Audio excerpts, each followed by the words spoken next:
अच्छा हम नाजायज बोलते हैं चाचा। अभी बताइए खेसरिया जब अपना खातिर हॉस्पिटल नहीं बनवले तब गांव भर के इलाज कहां से कराई। तो जब ये हमारे नेता अपना इलाज कराने के लिए एम्स में जाते हैं, हमारे नेता अपना इलाज कराने के लिए बॉम्बे जाते हैं, विदेश जाते हैं, तो ये बताइए जब ये अपने इलाज के लिए अस्पताल नहीं खुलवाए तो हमारे इलाज के लिए कहां से खुलवा पाएंगे। मेरी उम्र आज 28 से 30 वर्ष की हो गई। 30 वर्ष से हो सकता है 5 वर्ष बाद मुझे होश आ गया होगा। 25 वर्ष से तो ऐसा ही देख रहा हूं कि हमारा बिहार में बदलाव कुछ नहीं हुआ है। दारू बंद हुआ है तब वो मिलिए रहा है।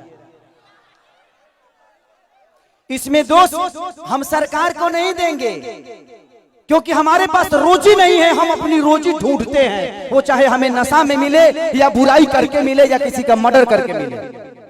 हमारे पास अगर रोजी होती, हमारे पास काम होता, हमारे पास किसी का विश्वास होता तो शायद आज हम भी बेकार नहीं होते। किसी फैक्ट्री में अपने ही जिला में, अपने ही गृह जिला में, अपने ही घर में काम करते।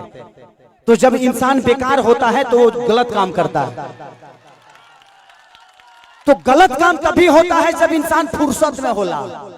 एक गलत काम हो जाता है, टाइम ना मिले। अच्छा ही बताओ तार गेहूं के दवरी आई तो तू दूसरा के टिकोड़ा तुरे जीवो, तू अपन गेहूं दईबा ना। तो जब हमारे पास अपना वर्क होता, हमारे पास फैक्ट्रियां होती, तो आज हमारे भी घर की औरतें अपने पति के साथ रहती। ये अपने पति के लिए तरसती नहीं कि होली में आएंगे तो दीपावली में आएंगे। आज हम अपने बच्चों के साथ होली मनाते, दीपावली मनाते।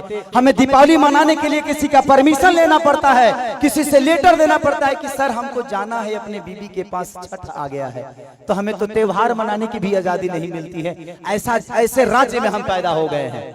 हमें ऐसे राज्य से नफरत नहीं है, लेकिन यहाँ के सिस्टम से मुझे नफरत है कि यहाँ के सिस्टम हमें कहीं का नहीं छोड़ा, कहीं ले ही नहीं गया। इनका एक ही काम है कि जब बाढ़ आई ना, इलेक्शन के बाद हमें इलो रोज मिली। अगर इलेक्शन बा जहाँ बाढ़ आई कि चिवड़ा खात खात पेट मॉल हो जाए, खूब खाए बरवा चिवड़ा। लेकिन यही इलेक्शन बीतते ही एक भी आदमी, हाँ, जो आपके दर्दों को समझता है। मैं किसी राजनेता पे उंगली नहीं उठा रहा हूं, मैं सिस्टम पे बात कर रहा हूं।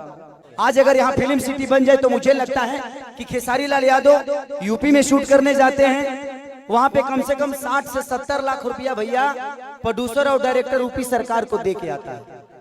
वहां कम से कम 300 लोगों को रोज रोजी मिलेला। रोज कलाकार रोजी पैदा होले, रोज कलाकार काम करेले। लेकिन बिहार सरकार के कोनो चिंता नहीं है।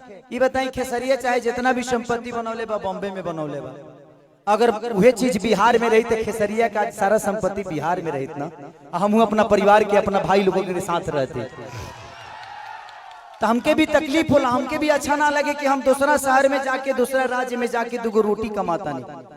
हमके शर्म लागेला दूसरा के जगह काम करे में। लेकिन क्या करी, जब हमारे खेत बंजर हो जाए तो घर हर तो दूसरे के खेत में नहीं चलावे के पड़ी हमके।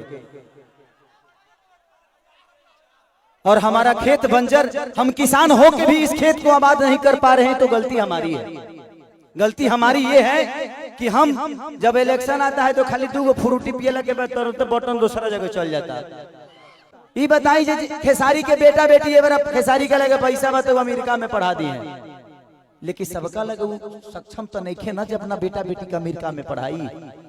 तो बिहार में कितना लोग खेसारी बजी, एक गो ना, एक गो खेसरिया बा। ये बताई आज भी हमारे बिहार के नेता हैं, यूपी के नेता हैं, सबके अपने बच्चे, कोई अमेरिका में पढ़ता है, कोई लंदन में पढ़ता है, कोई मॉरिशस में पढ़ता है। किसी किसान का बेटा कहाँ पढ़ने जाता है क्योंकि उसकी क्षमता नहीं है। क्योंकि इन लोगों ने अगर यहीं पे स्कूल दिया होता तो इनके भी बच्चे यहीं पे शिक्षित हो जाते। लेकिन इन्होंने जब अपने बच्चे का भविष्य तय नहीं किया तो हमारे बच्चों का भविष्य तय कहाँ से कर पाएंगे। अब यह बताइए कि यूट्यूब पर डाल दी तो लोग कहिए खेसरिया राजनेता हो गए। अब हम अपन दुखों ना कह सकिले।